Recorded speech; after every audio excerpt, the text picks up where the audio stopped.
for a few minutes nitawaletea neno. Asante kwa wale ambao walipata nafasi ya kuja siku ya Thursday tarehe 31. Hatukuwa na kesha lakini tulikesha by faith. Amen. Kwa sababu tulipokuwa hapa tulitabiria mwaka na tukajihisi ya kwamba tumeingia katika mwaka mpya, na mwaka mpya tukaunenea, na Mungu akatubariki sana. Kwa wale walikuwa hapa, they can remember that God really spoke to us and blessed us so much, and that blessings ni ya sisi zote ambaye tuko katika kanisa hili na mwili wa Kristo. Praise the name of the Lord.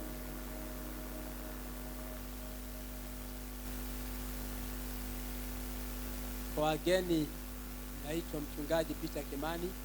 Nimeokoka, Yesu ni Bwana. Nashukuru Bwana kwa sababu ya kuniokoa. Mimi ni mzee ambaye nimeoa. Mke wangu anaitwa Lea. Lea, inua mkono wako juu.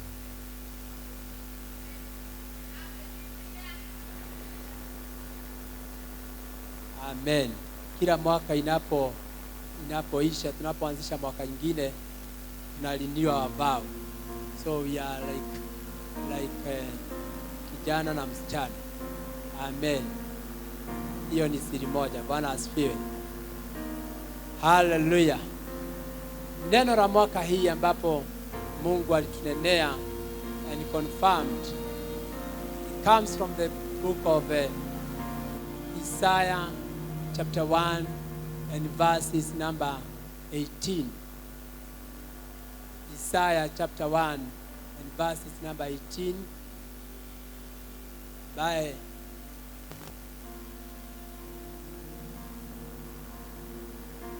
inasema hivi: Come now and let us reason together, says the Lord.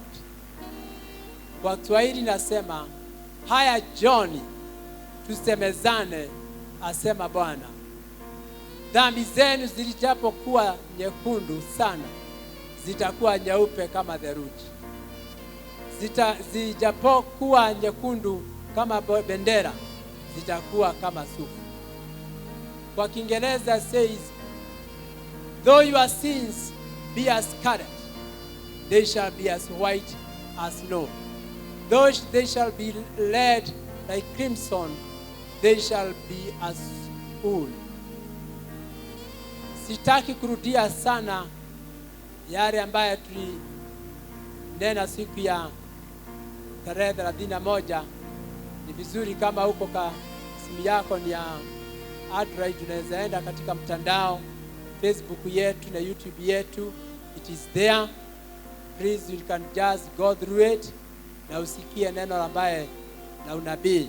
Siku ya leo nitaendelea, lakini nikasema ya kwamba tulipotazama tukasema ya kwamba there are three things ambaye Mungu amenena pale. Kusema ya kwamba njoo tusemezane, or come now and let us reason together, ni kusema ya kwamba, na pale chini asema, hata kama dhambi zako, hata kama dhambi zenu zijapokuwa nyekundu sana, zitakuwa nyeupe. Zitapokuwa nyekundu kama bendera, zitakuwa kama sufu ama the wool. Na so the first word there was scarlet. Scarlet ni kusema ya kwamba this color ndio Yesu kitambaa ambaye alifungwa kabla asulubishwe, aliwekwa kitambaa ya scarlet. If you read in the book of Matthew chapter 27 and verses 28, inasema ya kwamba they stripped him, walimvua nguo, wakamwacha bila nguo, and then they put on him a scarlet robe. Na sasa this scarlet ilisimamia damu. Amen. Na hii damu ndio inatutakaza. They twisted together a crown of thorns and set it on his head. They put a staff on his right hand and knelt in front of him and mocked him. Hail, King of Jews. They said, they spit on him and took the staff and struck him on the head again and again. Walipomfunga ile kitambaa nyekundu, wakaanza kumuinamia, kumudhihaki. But they did not know ya kwamba pengine hawakujua walikuwa natimiza unabii. Praise the name of the Lord. So, ninataka kusema ya kwamba nitaendelea kutoka pale. In Joshua chapter number 2 verses 18. Joshua chapter 2 verses 18. Kuna wakati the spies ambao walitumwa na Joshua waende wakaspy nchi ambayo ni ahadi. Biblia inasema walipofika pale waliweza kuamkiwa na kahaba mmoja. Na baadaye kulipojulikana ya kwamba kuna watu wamekuja kuspy nchi yao, wakapotea, wakafurushwa kupitia nyumba yake nyuma. Then in verses 18 of Joshua chapter 2 inasema hivi, wakati walipokuwa wanateremsha kupitia ile nyumba yake mlango ya nyuma, Biblia inasema verses 18 wanasema, behold, when we come into the land, you shall buy this line of scarlet thread. Walimpea kitambaa ambaye ni nyekundu, a scarlet thread. Joshua chapter 2 verses 18. Wakamwambia ya kwamba hii kitambaa uifunge katika dirisha ambayo umetupitishia, in the window which you used to let us down. You shall gather to yourself into the house of your father, your mother, your brothers, and all your father's household. Yani, ili waokolewe, hii kitambaa lazima ingefungwa pale. Praise the name of the Lord. Na wakasema ya kwamba kama hautafunga hii kitambaa nyekundu, kwa hivyo si utakapokuja, the covenant ambayo tumecovenant na wewe ni hii scarlet linen ambayo tumekupatia ufunge pale. Na ndani ya hiyo nyumba weka baba zako, mama zako, watu wenu wote, ili waokolewe. Praise the name of the Lord.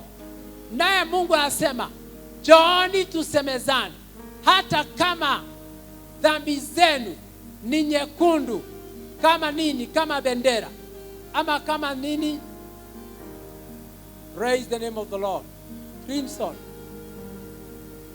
Hallelujah.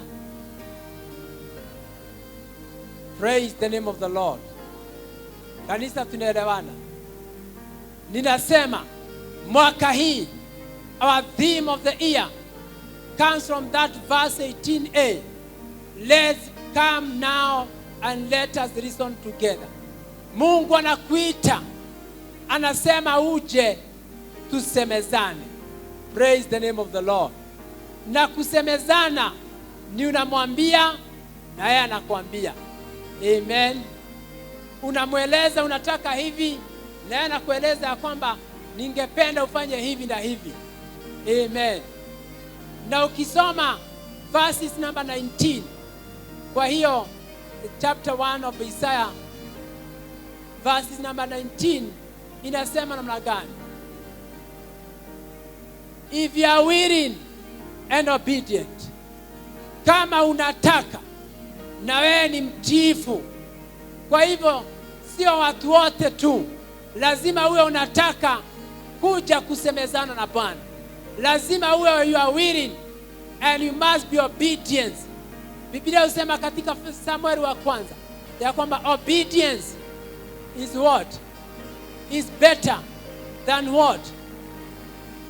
Badala ya kutoa sacrifice na umekataa kutii neno la Bwana, heri kutii neno la Bwana kuliko ama kushinda kutoa dhabihu. So the Bible says, if you are willing and obedient, you will eat the good things of the land. Utala mema ya dunia. Kwa hivyo this year we want to ask our God ya kwamba to help us to be obedient, to help us to desire kwa kutubu. You know, this coming together and listening together is a call to repentance. Bwana asifiwe. Ni mwito wa kutubu. Bwana asifiwe. Na neno inasema katika Wahibrania 9 mstari wa 22, without shedding the blood there was no remission of sins. Bila umwagikaji wa damu, hata wakati wa zamani tulisema siku ya tarehe 31 ya kwamba hata wakati Mungu alitaka kuokoa wana wa Israeli, aliwaambia Musa, chinja mwana kondoo, damu yake upake katika visiti za milango. Amen. The door frame, so that when I send the angels of death and seize the blood, he shall pass over. Mungu anapotuma malaika wa kifo, malaika wa magonjwa, malaika wa kuangamiza, aone damu pale, ataruka, yani atawacha, atapita, atapass over. And that's why we celebrate a Passover holidays, kwa sababu ilikuwa siku kama ile, mwezi wa 4 wa 3. Amen. So hii ni kumaanisha Mungu aliona katika Isaya 1:18 ati dhambi zetu zaweza kuwa ni nyekundu kama bendera. Hallelujah. Na hii ni kusema, ni kumaanisha zinahitaji kutakazwa na damu ya mwanakondoo. Na hii damu mbeleni ilikuwa uvuri wa damu ya Yesu. And that's why the writer of Hebrews chapter 9 anasema in verse 22, according to the law, nearly everything is cleansed with the blood, and apart from shedding of the blood, there is no remission of sin.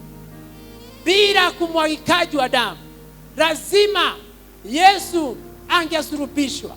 Alikuja kwa sababu ya wakati kama ule.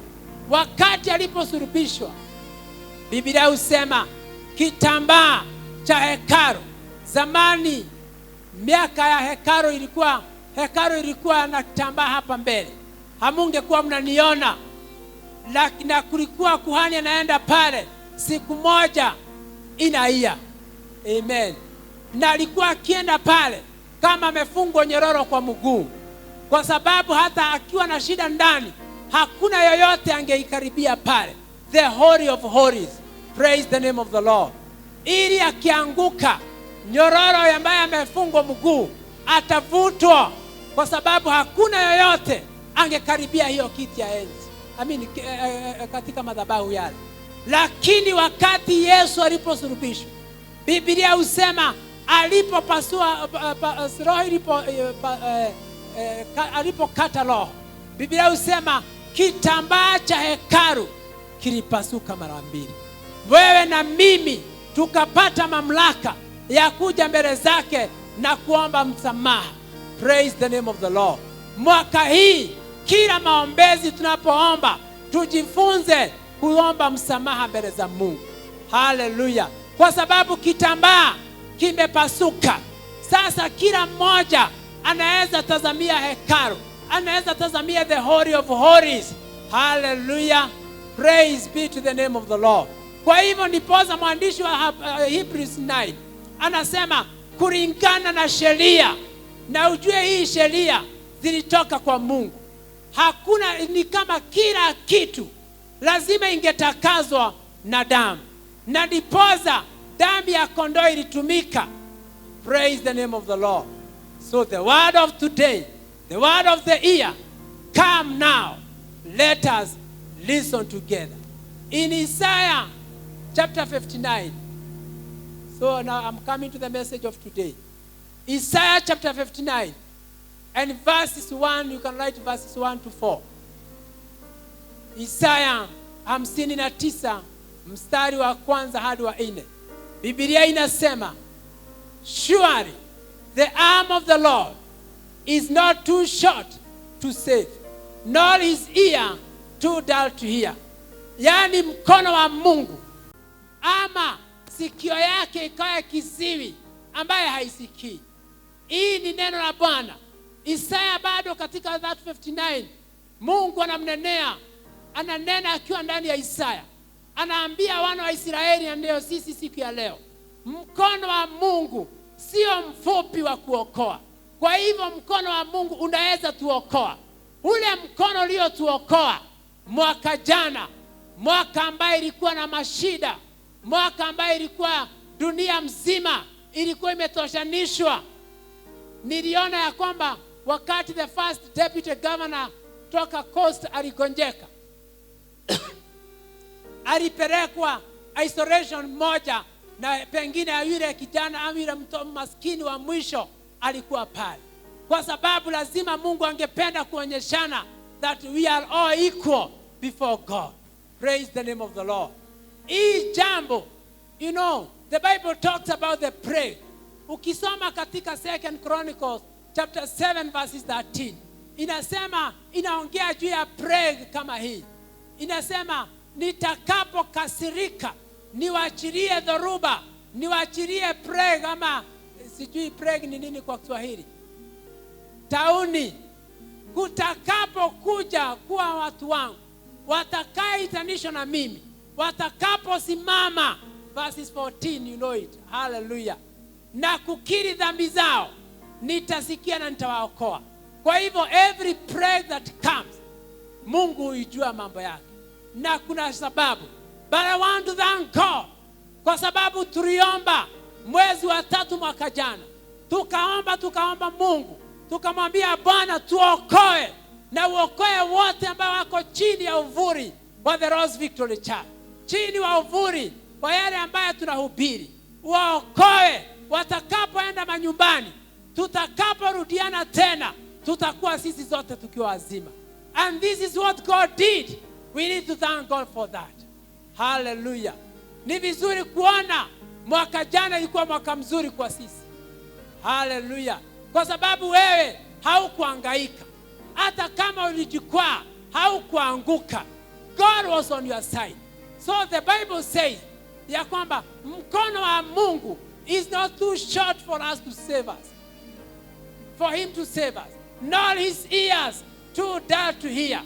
But your iniquities, dhambi zako, zimekutenganisha na Mungu. Your sins have hidden his face from you. May the Lord this year, uso wake uonekane na sisi. Tunapomuita, masikio yake anasema sio kiziwi, macho yake haijafungika, mkono wake sio mfupi. Praise the name of the Lord.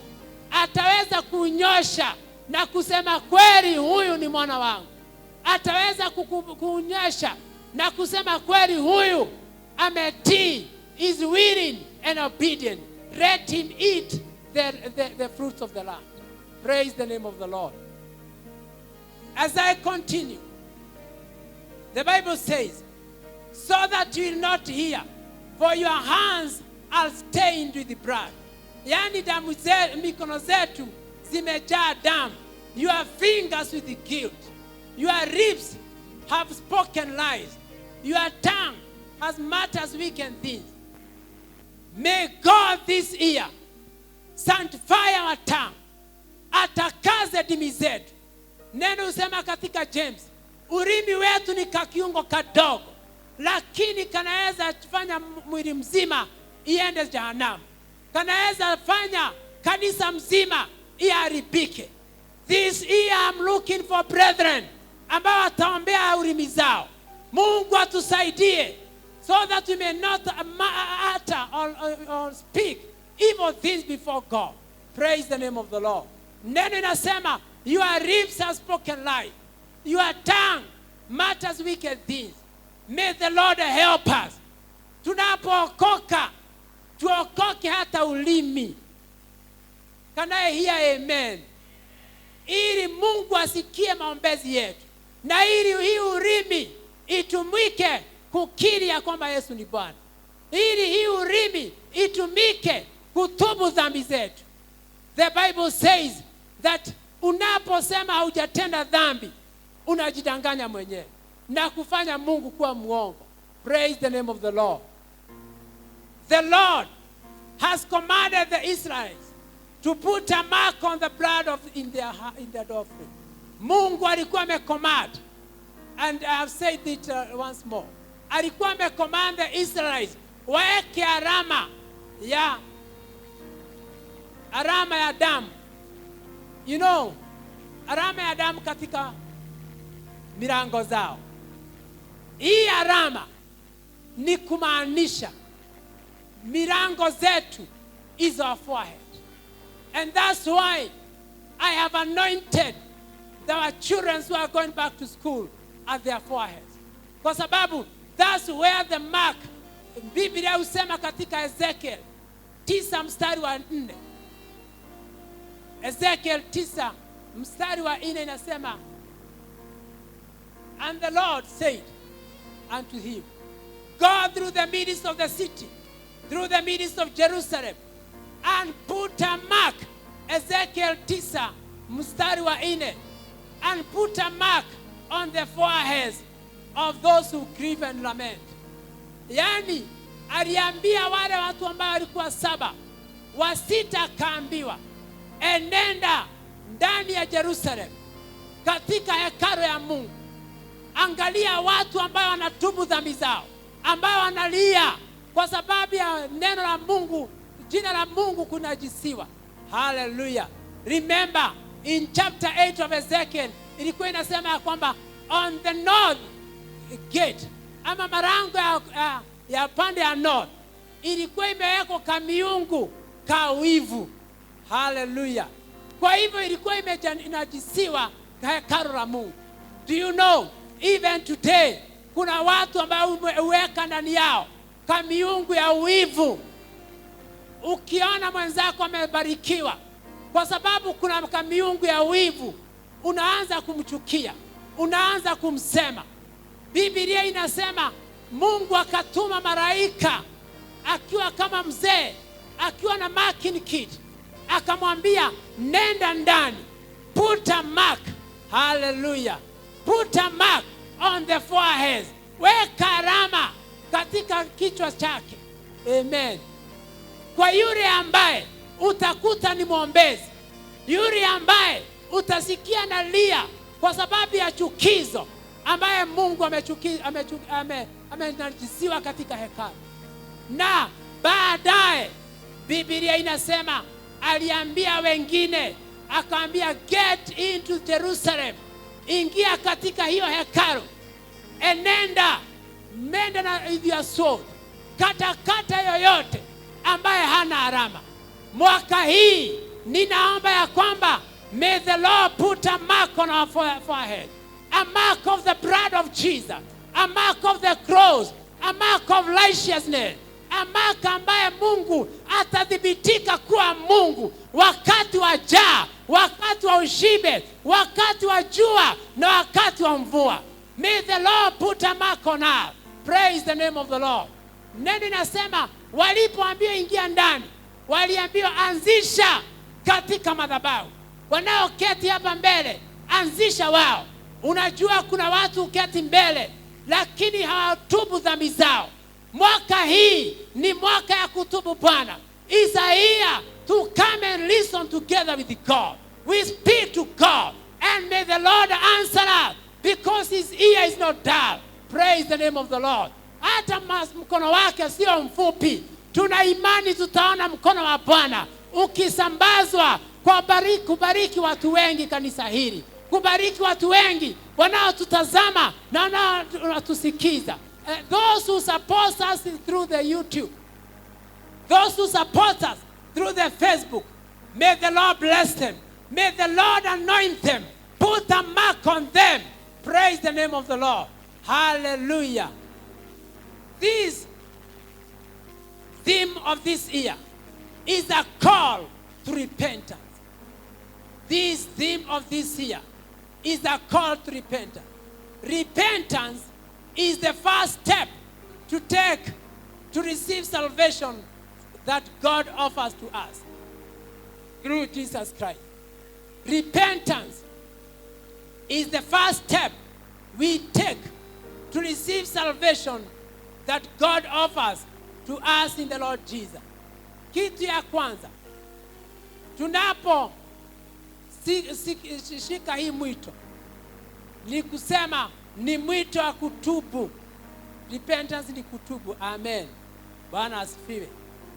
Na tunapo kutubu, kitu ya kwanza huwa kupokea wokovu. I thank God for those who knows salvation is not just once. Hallelujah. Kuokoka sio mara moja. Kuokoka ni kila siku.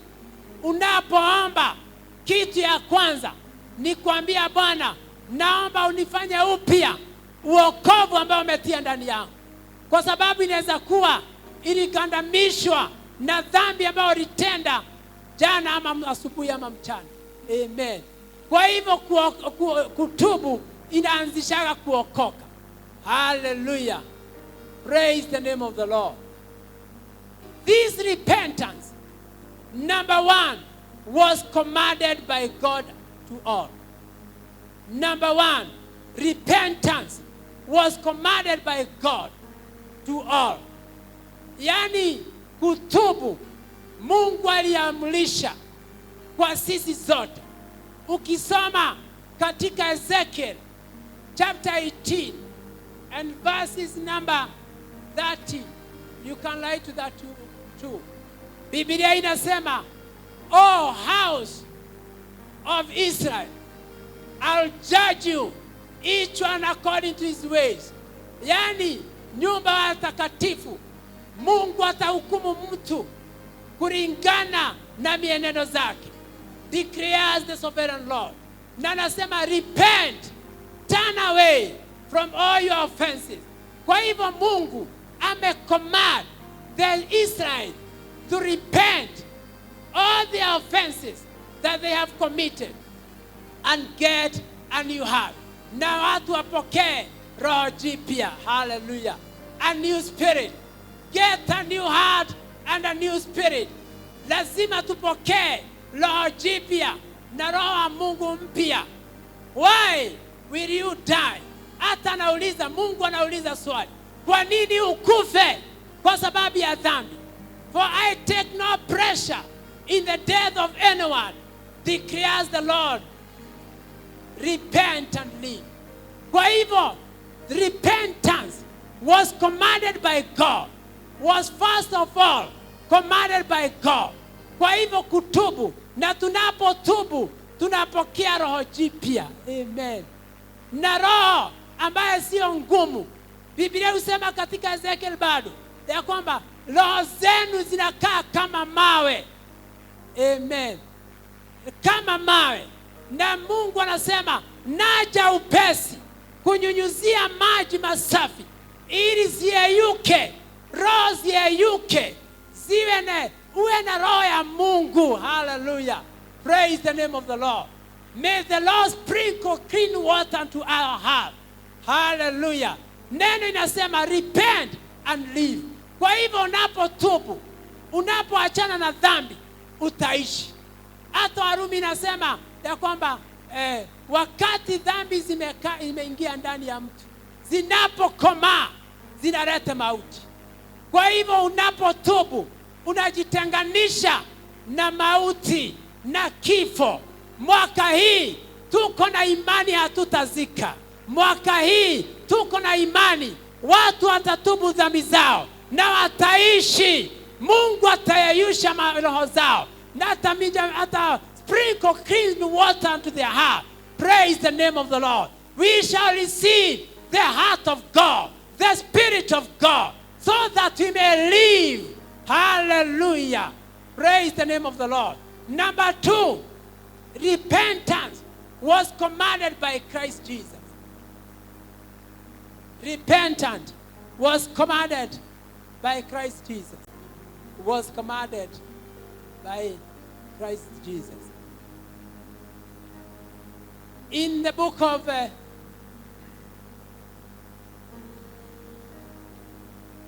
kabla tuende hapo, it was commanded by Christ Jesus. Can you write Acts chapter 17 verses 30? Repentance was commanded by God.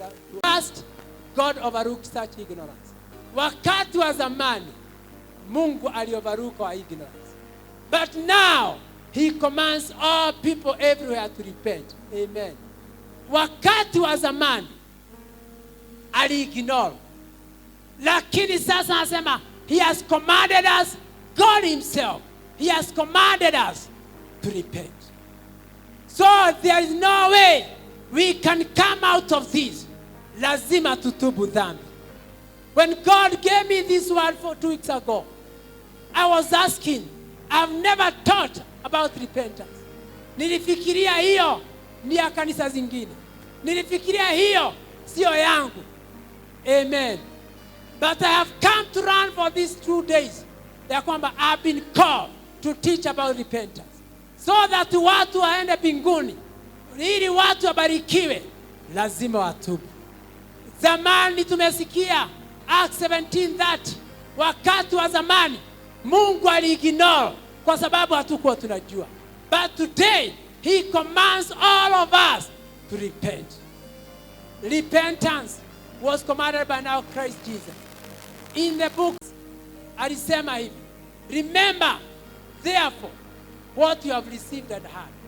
Ukumbuke, alikumbusha ile kanisa ya Wasadi ya kwamba ukumbuke yale ambaye umepokea na yale umesikia.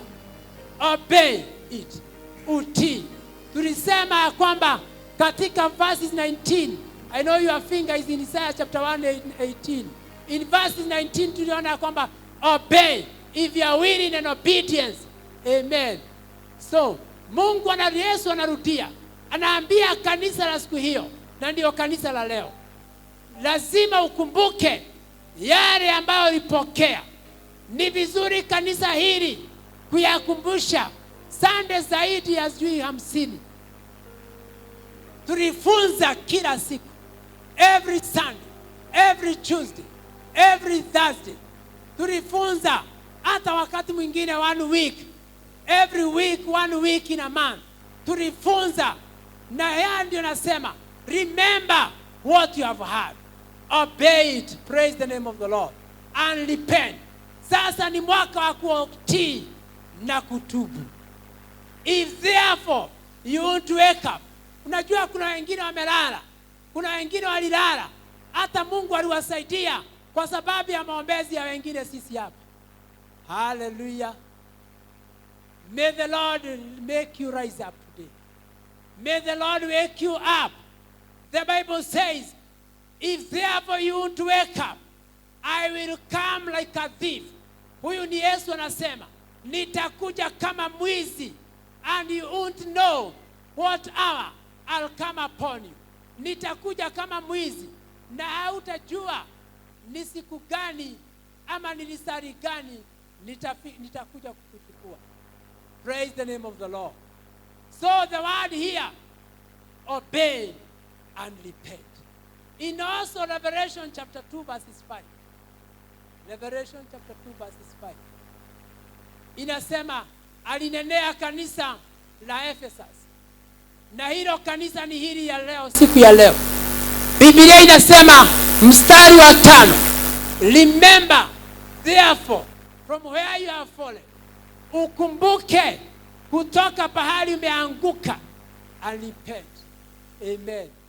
Now tubu and do the first work, or else I'm coming to you swiftly and will move your lampstand out of its place unless you repent.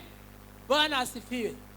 Neno inasisitiza ya kwamba lazima ukumbuke pahali ambapo umeangukia. Wengine walianguka, walienda chini kwa sababu ya kukwazwa na wengine. Siku hii na mwaka hii sio mwaka wa kusikiza vikwazo za wengine. Can you hear me, church? Hii mwaka ni mwaka wa kusikia na sikio hii yale mabaya yanatokea na sikio lingine. Sio mwaka ya kukwazo, sio mwaka ya kukwazika. Lazima tuinuke zaidi. We must mature. Lazima tukomae. Tuache sasa kunywa maziwa, tule mifupa na getheri. Hallelujah. Tuachane na kusikia sauti ya wale wanatudinisha, ya wale ambao wanakusengenya na unasikia kama ya kwamba unaenda chini. Watu miaka jana, ni watu wengi waliniambia, mchungaji, nimeenda chini. Sasa ni wakati wa kwenda juu zaidi. Ni wakati ambapo nasikia umekwazwa na mtu, badala ukwazike, unainuliwa na Mungu. Una rise above your petty things. Am I speaking to somebody? Praise the name of the Lord. Hii ni mwaka ambaye Mungu atatubariki na tutakula mema ya shamba zetu, mema ya dunia. If only we are willing and if only we are obedient to this word of God. Repent and remember the word of God. Praise the name of the Lord. Mstari wa 16, the same chapter 2 verse 16 asema, repent therefore, otherwise I will soon come to you and will fight against them with the sword of my mouth. Hallelujah. Unapo repent, unapo tubu, Mungu anasema ataja mwenyewe. Hallelujah. Na atakupigania na upanga wa mdomo wake. Kwa hivyo neno la Mungu lina upanga. Neno la Mungu linapoachiliwa, Biblia husema katika Hebrews, ni kama upanga ukatao kuwili. Inapokatwa pande hii, inaporudia inakatwa pande mwingine. Hilo ndilo neno la Mungu, na haliatoki juu kinywani cha nabii wa Mungu bila kutenda kazi. Neno la Mungu mwaka hii litende kazi katika maisha yako, litende kazi katika mwenendo wako. Wale ambao wametembea katika chini ya magonjwa, katika mashida, ninatangaza ya kwamba neno la Mungu mwaka hii, Mungu akutayarishe kula mema ya dunia because of your obedience. Praise the name of the Lord. Hallelujah. The word of God, the repentance, should be accompanied by some few things. Hii neno la kutubu na repentance lazima should be accompanied by number 1, humility. Lazima. Bwana asifiwe. This word of repentance should be accompanied by number 1, humility. Nadiposa. Many people has misread the word of God. Even politicians. There is this word they love so much. Hata watu wengi kanisani wameipenda hili neno, 2 Chronicles chapter 7 verses 14, ambaye lakini hawasomi ya kwamba inaanza nasema hivi, watu wangu, if my people who are called by my name shall humble themselves. Humility, kunyenyekea, wanyenyekee, lazima wanyenyekee. So repentance must be accompanied by humility. Praise the name of the Lord. Na ndiposa neno nasema, watu wangu ambaye wanaonipenda, watu wangu ambao wanaitanishwa na mimi, watakapo kuja niita jina langu, na zaidi ya hayo wanyenyekee. Humility ni kunyenyekea. Amen. They humble themselves, then they pray. Kwa hivyo kuna kunyenyekea, kuna kuenenda kwa Bwana, kuna kuita neno la Bwana, jina la Mungu. Do you get this one? Kitu ya kwanza, watu wa Mungu, sisi ambaye tumeitanishwa na Mungu, sisi mimi na wewe ambaye tumeitanishwa na Mungu, so we are qualified, tumeitanishwa na Mungu. Then kitu ya pili, if we can call upon the name of God, tutakapoomba na kuita jina la Bwana. Kwa hivyo kama tumeitanishwa na Mungu, there is the word pray, kuomba, na kuomba ni kuomba. Amen. Hallelujah. Na ndiposa mwaka hii, mwanzo wa mwaka hii ambaye tumeanza sasa, from next week from 11, we are going to pray for 21 days. Tutaomba siku 21, kuanzia tarehe 11 hadi tarehe 30. Tutaomba na kunyenyekea. Tutaomba. Kitu ya kwanza, sisi tumeitanishwa na Mungu. Kitu ya pili, tunaomba. Praise the name of the Lord. Hallelujah. Ya tatu, tunaita jina la Bwana. tutaliita jina la Yesu. Ya ine, kunyenyekea. That's where we are. Lazima kutubu iandamane na kunyenyekea. Lakini sio ile kunyenyekea ya unafiki. Amen. Humility that comes from your heart. Humility that comes from inside your heart. Praise the name of the Lord. So, number 4, lazima tunyenyekee. We must humble ourselves and then pray and seek the face of God. Tunapotafuta uso wa Mungu, Mungu atapatikana. Na ya mwisho, we have to turn away from our wicked ways. Lazima tuache mambo maovu. Praise the name of Jesus. I know this word touches many, either from this chapel or from outside. Kuna wengi ambaye ndio wananyenyekea, ndio wanaita jina la Bwana, lakini they have not turned away from their wicked ways. May the Lord help us. Yale ambaye ni utu wa kale itoke ndani yetu, tuanze tupokee yale ambaye ni ya kiungu. Hallelujah. Na ya kiungu ni utakatifu, kuogopa dhambi. Praise be to the name of the Lord. Ya pili, humility. Also James chapter 4 verse 10. James, Yakobo turn in the mstari wa 10. Inasema ya kwamba humble yourself before the Lord. Nyenyekea mbele za Bwana and he will lift you up. Unaponyenyekea, Mungu atakuinua. Unaponyenyekea mbele za Bwana, God will uplift you. Na hii kunyenyekea ni kunyenyekea. Amen. Hallelujah. Praise the name of the Lord. I don't know whether because of time. Okay, let me say the second one about what should be accompanied by confession. The second one is confession. Lazima. Number 2 is confession. Praise the name of the Lord. Confession ni kusema namna gani? Ni kukiri. If you read in the book of Leviticus chapter 26 verses 40 to 42, Mungu alikuwa ananenea Waisraeli ndani in the beginning.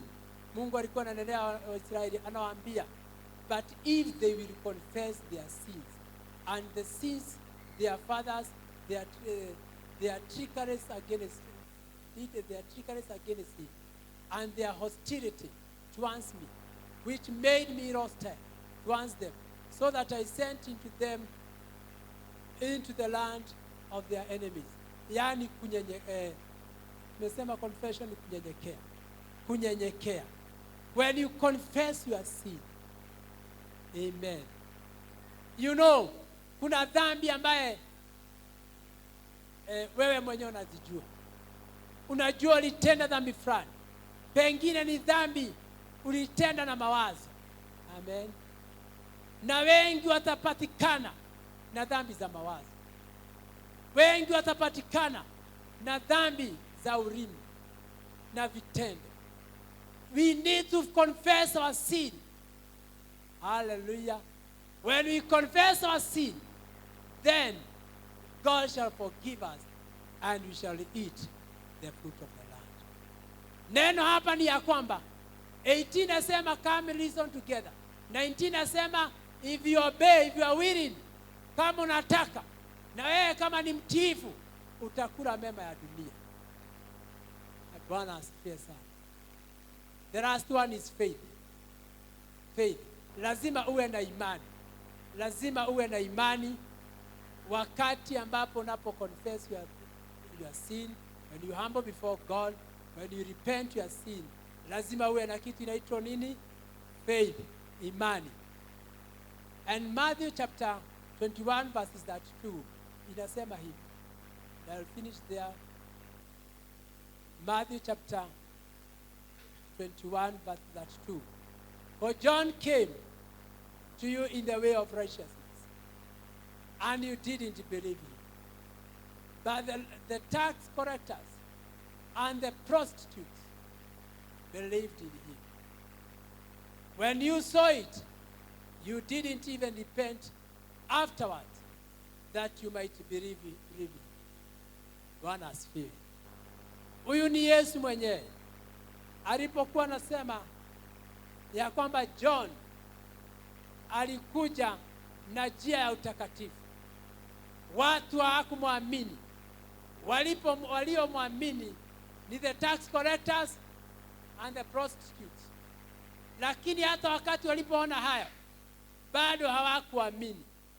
So we need to believe in God, to believe in the word of God, to believe in Christ himself. Praise the name of the Lord. And also to believe the word of the prophet, and you shall prosper. Mark chapter 1 verses 15 nasema, and saying, the time is fulfilled. Mark chapter 1:15. The time is fulfilled, and the kingdom of God is at hand. Repent and believe the gospel. Lazima utubu na waamini injili. Unajua kuna watu ambaye they don't believe the gospel. They don't believe. Wakiona mhubiri fulani wanaanza kumkasifu. The Bible says, repent and believe the gospel itself. Praise the name of the Lord. And the last verse is Acts chapter 20, verses 24 or 21. Testifying both to Jews and to Greeks, repentance toward God and faith toward the Lord Jesus. Kwa hivyo unapotubu, lazima uwe na imani katika Bwana, katika Kristo. Nimesema Acts chapter 20 verses 21. Mwaka hii tutaendelea na jambo la kutubu. Amen. Repentance morning time, repentance during lunch hours, repentance in the evening. We need to repent. We need to continue repenting. Kwa sababu there is a reward for it. The reward is this. If you are willing, rudia hivyo. Sema, if I am willing and I'm obedient, I'll eat the fruit of the land. Hii ni kumaanisha ya kwamba unapotaka kusikia hiyo neno la Bwana na kulitia maanani, na wewe utii hilo neno, utakula mema ya dunia. Na mema ya dunia, fedha na dhahabu ni za Bwana, mashamba na manyumba ni za Mungu. Si neno inasema ya kwamba nitakapowapeleka katika Deuteronomy 6 and 8, inasema ya kwamba nitakapowapeleka katika mashamba ambayo ina mizabibu, ambayo hamkulima, ambayo hamkupanda, manyumba ambayo hamkujenga, do not forget. Hallelujah. Hata nasi najua kuna watu ambaye Mungu amebariki, na unapobarikiwa na Mungu unasahau. May the Lord help us today and this year. Wale ambaye Mungu ametubariki na yule ambaye Mungu anabariki, usisahau na Mungu. Hallelujah. Unajua Mungu alikuona mbele hata kabla ya kubariki. Kubarikiwa ni kusema una afya njema.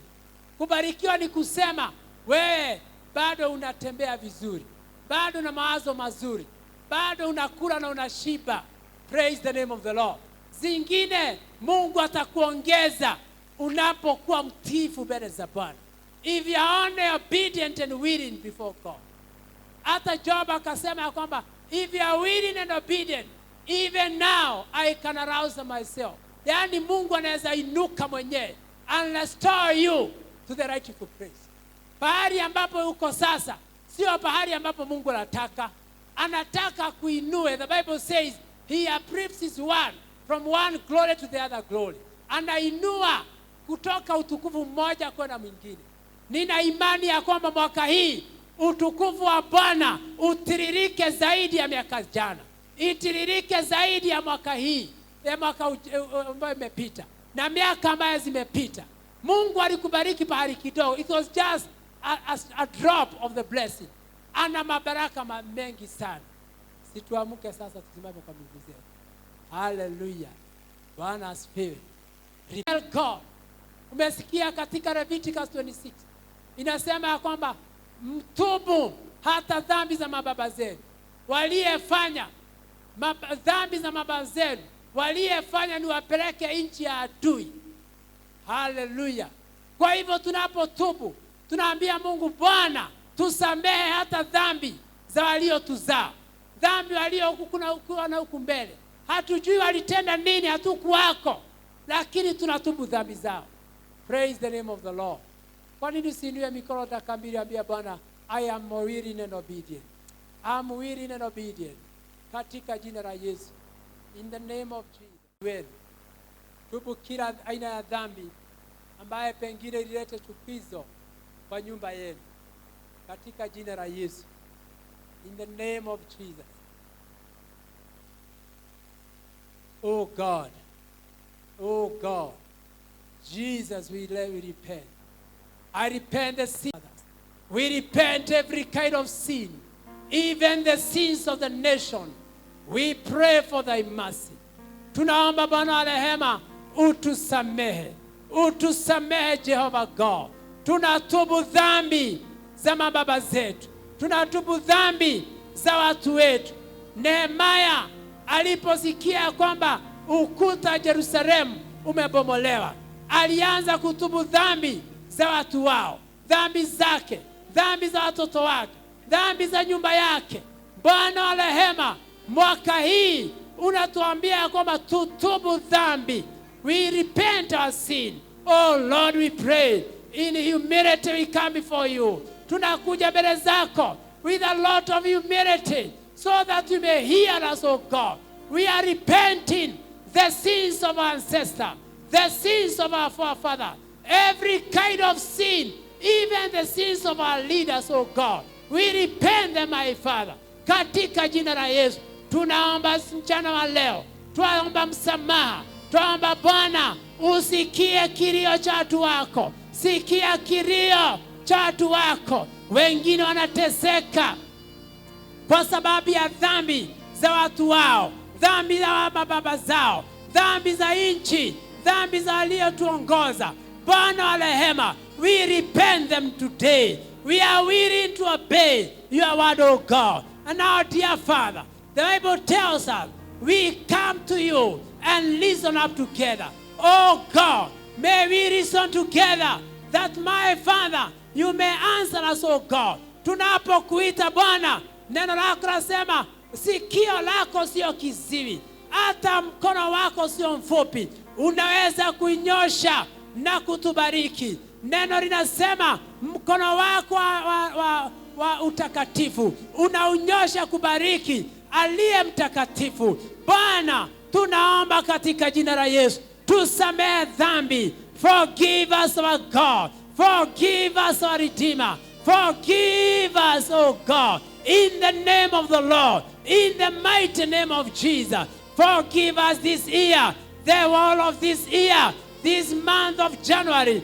Oh Lord, as we walk in this month, we are praying for repentance. We are praying, Lord, ya kwamba utatusamehe tunapotembea katika mwezi wa Januari. Bwana wa rehema, hata watoto wetu wanaporudi mashule, watu wanaporudi makazini. Oh Bwana, tazama kuna wengi waliyevutwa makazi. Kuna wengi waliyekuwa dislodged by the COVID-19. Father, in the name of Jesus, my God, we pray for them. We are praying for every business. My Father, for those listening and seeing us, Lord, for those we are together, for those we are covering, we are praying, Lord, that Mungu wa rehema, rejesha biashara zao, rejesha kazini mwao, rejesha Bwana wa rehema, walejeshe mfalme, walejeshe waliovutwa kazi, wape promotion, wape kazi jipya, wape kazi mzuri, hata kushinda yale Bwana, na yale ilifungwa ifunguliwe katika jina la Yesu. Bwana mtakatifu, tunakusihi, tunakuabudu katika jina la Yesu. Thank you Lord. Thank you Jesus. Tukiwa katika hiyo hali, pengine uko hapa na umerudi nyuma, haujaokoka. You are here, you are not born again. Just raise your hands high before God, ili tuombe na wewe Mungu akurejeshe wokovu uliotupoteza katika jina la Yesu. Are you there? We pray together in Jesus' name. Amen. Let us raise our hands towards the altar as we finalize with the prayers. Baba mtakatifu, katika jina la Yesu, tuomba utusaidie. Tusaidie Bwana kutii neno lako.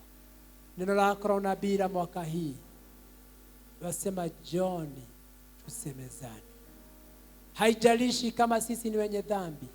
Haijalishi Bwana dhambi ambayo tumezaliwa nazo, dhambi ambayo tumeshikamanishwa nazo, lakini nasema utatuosha tuwe jipya kama theluji. Baba mtakatifu, twakuomba mfalme wa ajabu, this year, oh God, other years, my Father, we have been just telling and talking to you without listening to your voice. Father, in the name of Jesus, as we call upon your name, you shall answer, my Father. The Bible says, seek and you shall find. Knock and the door shall be open. Father, we are knocking the doors. We are seeking upon your righteousness. We are seeking upon thee, King of glory, that you may forgive us. Tusamehe Bwana. Mwaka hii, Januari tunaomba msamaha. February tunaomba msamaha. March tunaomba msamaha. To the end of the year, December, tunaomba msamaha Bwana. Unapotusamehea, unapoanzisha na baba zetu, at our ancestors, oh God, we are seeking for thy mercy. Have mercy upon us, oh God. Wengine hatujatenda dhambi, lakini dhambi za mababa zetu bado zinatufuata. Tunatubu Baba wa rehema. Tunatubu Baba yangu. And because we are willing, oh God, and we are obedient to your word, that's why we are raising our hands high to you in form of surrender, my Father. We are surrendering ourselves. Search our heart and our mind. Search our soul, oh God, and seeing that we are remorseful. We are repentant, oh God. We repent our sins as the sins of our children. Job, every time the children went away for a bash, Biblia husema ya kwamba he sacrificed because of their children. And they prayed for repentance.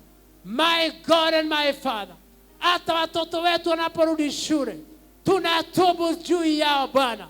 Hatujui nini magonjwa mbele, lakini yale tunajua ni ya kwamba mbele zao kuna mema, mbele zao kuna mazuri. Ndiposa tuatubu dhambi zao na dhambi zote, mfalme wa ajabu, katika jina la Yesu. Tuomba Bwana wa rehema, tuteremshie ukuu wako. Mali zote za dunia na za mbinguni, wasema sisi ni warithi pamoja na Kristo. Na sasa katika jina la Yesu, because you are willing, oh God, because you are obedient to your word, may you start blessing your people. Bless these people. Release your blessings, even to those who are watching at us. Those who have been watching at us, oh God, and sacrificing to us through the pay-bill, King of glory. We pray for them. I pray for that lady from Nanyuki who gave her sacrifice last night, oh God, through the pay-bill. I am praying, my Father, that you may meet with her need in the name of Jesus. I pray for everyone that gives to this ministry, katika jina la Yesu. Ikawe ni sacrifice ya kufanya Mungu wa rehema tushikamane na wewe zaidi. Ikawe ni sacrifice ya kutuinua katika maisha yetu, katika jina la Yesu. Naomba Bwana wa rehema na kuamini ya kwamba unaachilia baraka zako kwa watu wako, na watangazia baraka za Mungu sasa na wakati unapokuja, nikiamini umetenda. Katika jina la Baba na la Mwana na la Roho Mtakatifu tumeomba na tumeamini. Shout amen. Amen. Amen.